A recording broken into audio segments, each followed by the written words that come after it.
In 2014, Rolf Harris told a courtroom he had been pretty good at disguising the darker side of his character beneath a friendly and lovable exterior. By then, the Crown had already honored him, MBE in 1968, OBE in 1977, and CBE in 2006.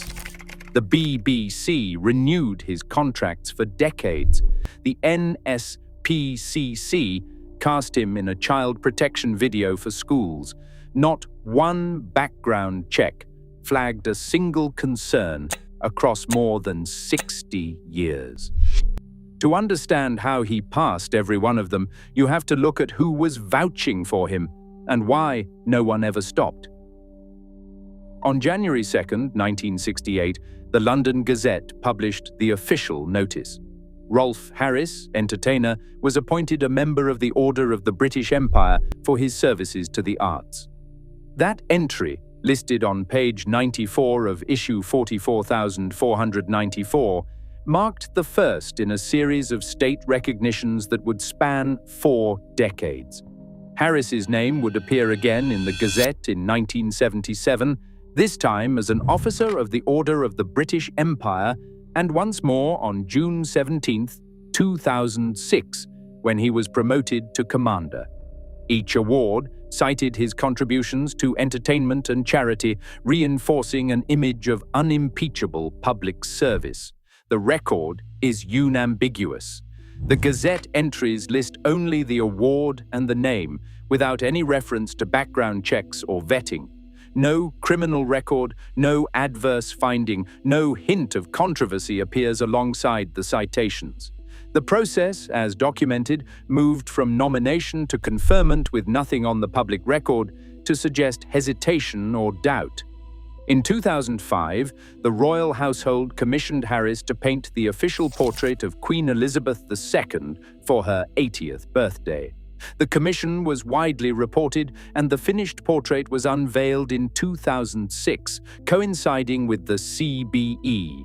That same year, the Gazette confirmed the award for services to the arts, further anchoring Harris's position as a trusted national figure. The pattern continued outside the UK. In 2012, Harris received the Officer of the Order of Australia, presented at Australia House in London.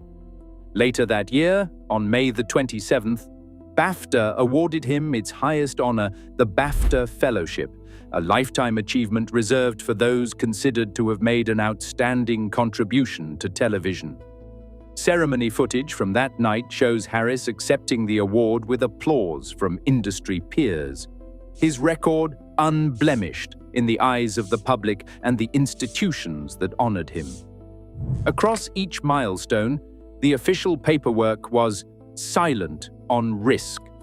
No vetting files, no warning notes, no internal reservations have surfaced in response to Freedom of Information requests.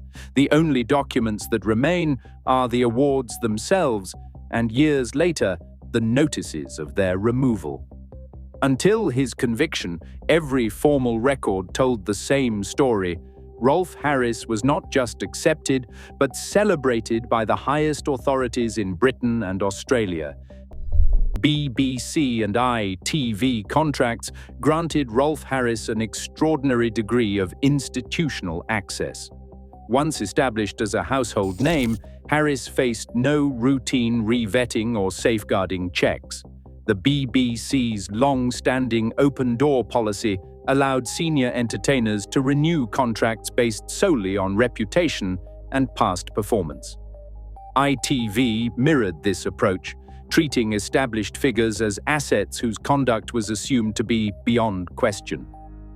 Internal documentation from both broadcasters remains absent or heavily redacted, but the pattern is clear. Harris's presence on flagship programs was renewed year after year without any documented risk assessment.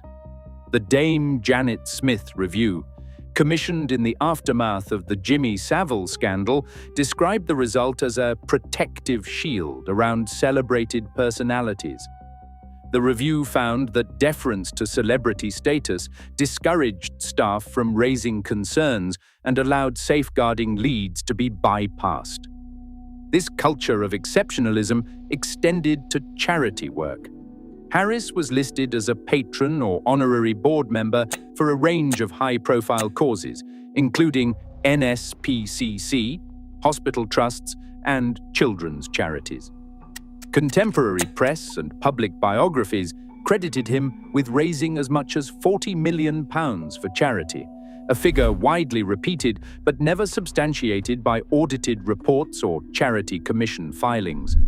No breakdown of the total, nor any public record of due diligence checks, appears in the available documentation. Charity law in the UK requires disclosure and barring service checks for trustees and senior volunteers, but Freedom of Information searches return no evidence that such checks were ever performed or recorded in Harris's case. Charity board minutes and NHS guest lists from the period confirm his repeated invitations as a VIP or fundraiser, with no mention of safeguarding review. The absence of documented vetting made it possible for Harris to move freely through hospitals, schools, and community events, often in direct contact with children. The combination of media contracts, charitable prestige, and a lack of formal oversight created a seamless route for Harris to maintain public trust. Institutional decision-makers at the BBC, ITV, and major charities relied on reputation and public persona rather than independent verification. In this environment, background checks became a formality easily bypassed by those already inside the system.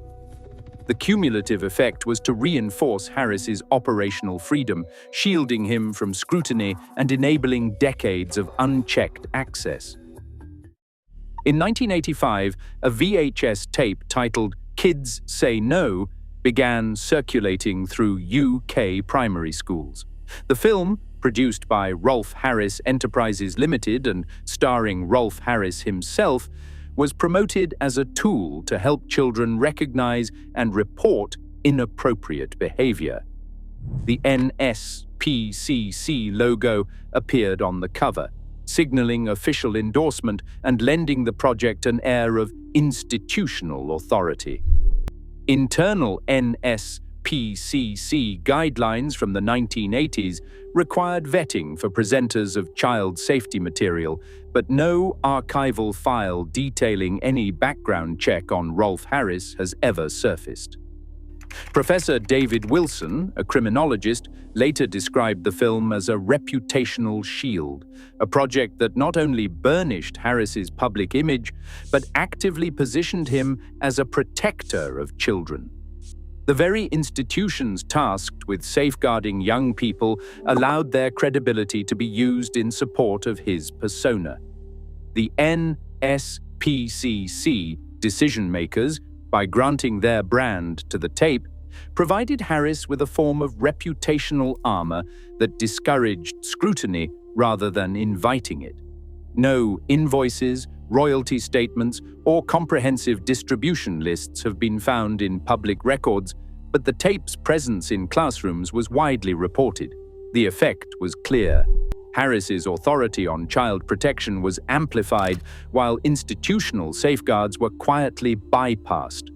The contradiction of an abuser fronting a child safety campaign went unchallenged, further embedding the assumption that he was above suspicion. An 8-year-old girl stood in line for an autograph at a Portsmouth community centre in 1969. She later told police that Rolf Harris touched her inappropriately while posing for a photograph.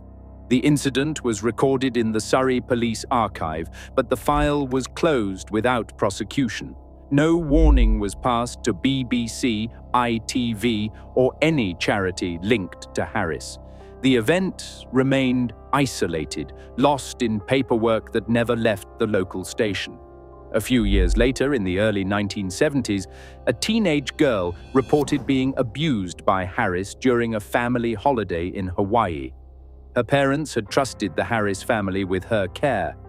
Diplomatic cables between the Australian High Commission and the UK Foreign Office briefly mentioned the allegation, yet the record shows no follow-up by British or Australian authorities. The correspondence was never shared with police, broadcasters, or honours committees. Both cases reveal a pattern. Institutional doors opened wide for Harris, but victim accounts stayed locked within silos. No cumulative risk assessment ever took place.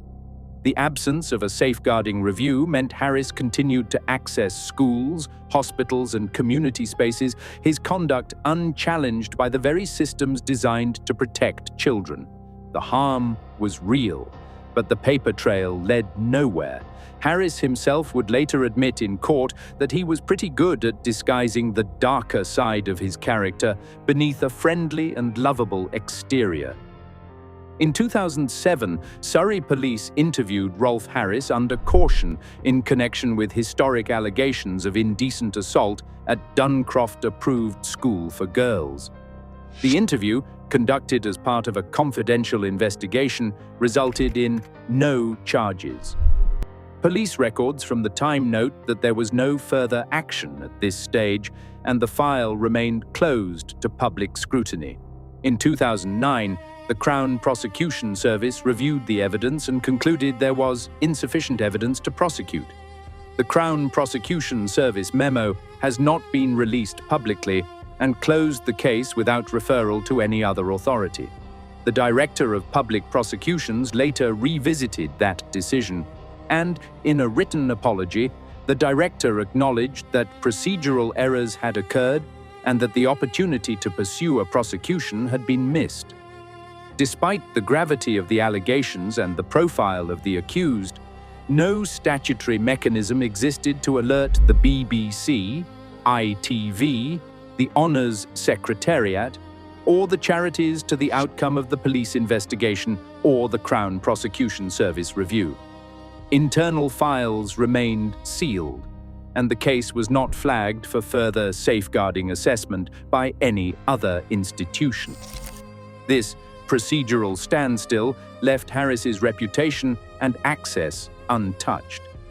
The absence of information-sharing protocols between law enforcement and other public bodies meant that the 2007 interview and the 2009 prosecutorial decision had no practical consequence for his ongoing contracts, honours, or charitable roles.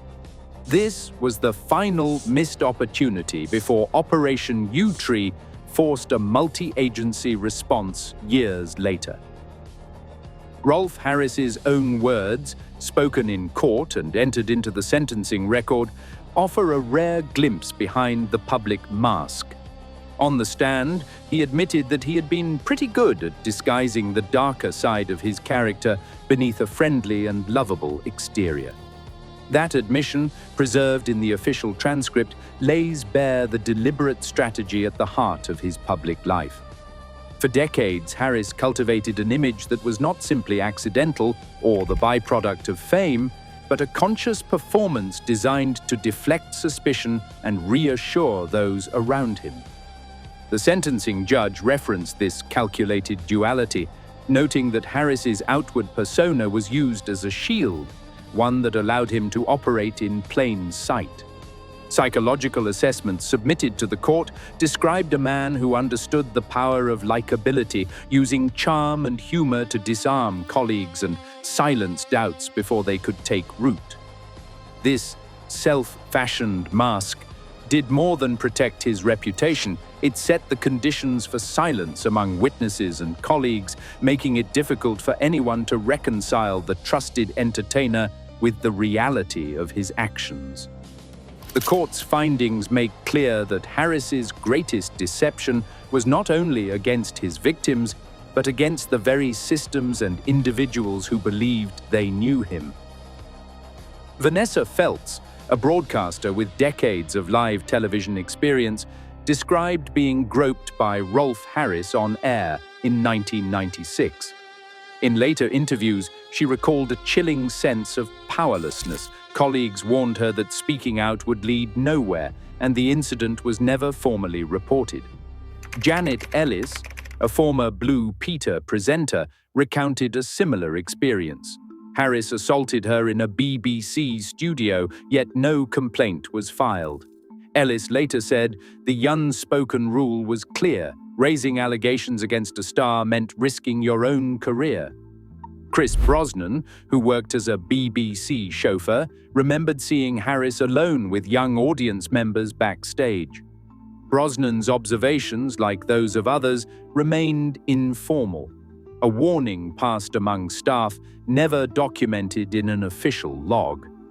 Tony Porter, an actor, witnessed Harris groping a makeup artist in Australia in the 1980s, but dismissed it as a one-off, believing that reporting it would only bring trouble. These accounts, echoed in media interviews and retrospective reviews, reveal a pattern.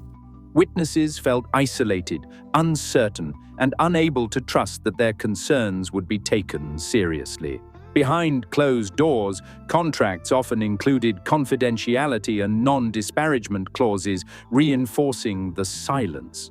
The result was an environment where even direct witnesses kept quiet, out of fear or resignation. This code of silence within the industry ensured that misconduct remained anecdotal, never crossing the line into formal investigation.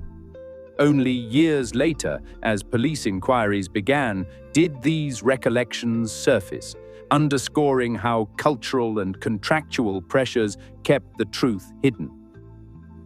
Operation Yewtree launched a coordinated response that bypassed the institutional silos which had protected Rolf Harris for decades.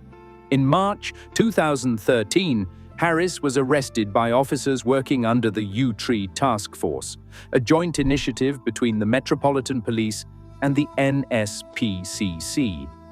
The operation was designed to investigate historic sexual abuse allegations against public figures, with a methodology that pooled intelligence across law enforcement, social services, and the Crown Prosecution Service. This approach broke with the past, where information had been confined to isolated files or quietly dropped by individual agencies.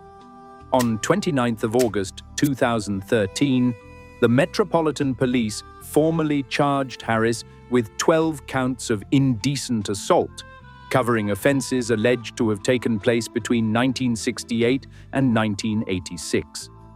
The charge sheet listed 4 victims, each incident now documented and set for public trial. Police press releases issued that day named Harris, ending years of institutional silence and triggering a rapid shift in public perception. The case was assigned a dedicated prosecution team, with the Crown Prosecution Service confirming that the evidence met the threshold for court proceedings. The Yewtree investigation made it impossible for broadcasters, honours committees, or charities to claim ignorance. For the first time, the mechanisms of institutional trust were overridden by a process designed to expose, rather than obscure, risk. The events of 2013 moved Harris from the realm of protected celebrity into the full glare of criminal justice, setting the stage for a courtroom reckoning that would finally test the systems that had failed to act for so long. On the 30th of June 2014, the jury at Southwark Crown Court returned a unanimous verdict. Rolf Harris was found guilty on all 12 counts of indecent assault, with offences spanning nearly 2 decades and involving victims as young as 8. The official charge sheet listed incidents from 1968 to 1986, each one now confirmed by the court's findings. Judge Mr. Justice Sweeney delivered the sentence, 5 years and 9 months in prison. In his remarks, the judge described Harris's actions as a gross breach of trust, noting the deliberate exploitation of his status and the lasting harm inflicted on the victims. The judgment referenced Harris's own admission, entered into the record, that he was pretty good at disguising the darker side of his character beneath a friendly and lovable exterior. This duality, the judge stated, enabled Harris to operate in plain sight for decades. Despite the length of the sentence, Harris served less than 3 years before his release in 2017. The conviction triggered immediate institutional responses.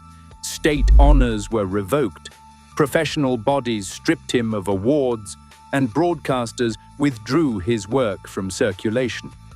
The courtroom decision offered a form of legal closure, but left unresolved questions about the systems that had enabled his unchecked access and public trust for so long.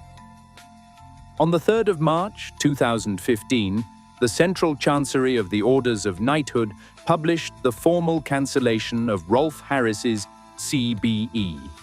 The notice said his name would be erased from the register, but it offered no explanation for why no earlier warning had ever reached the forfeiture committee. The process was strictly reactive.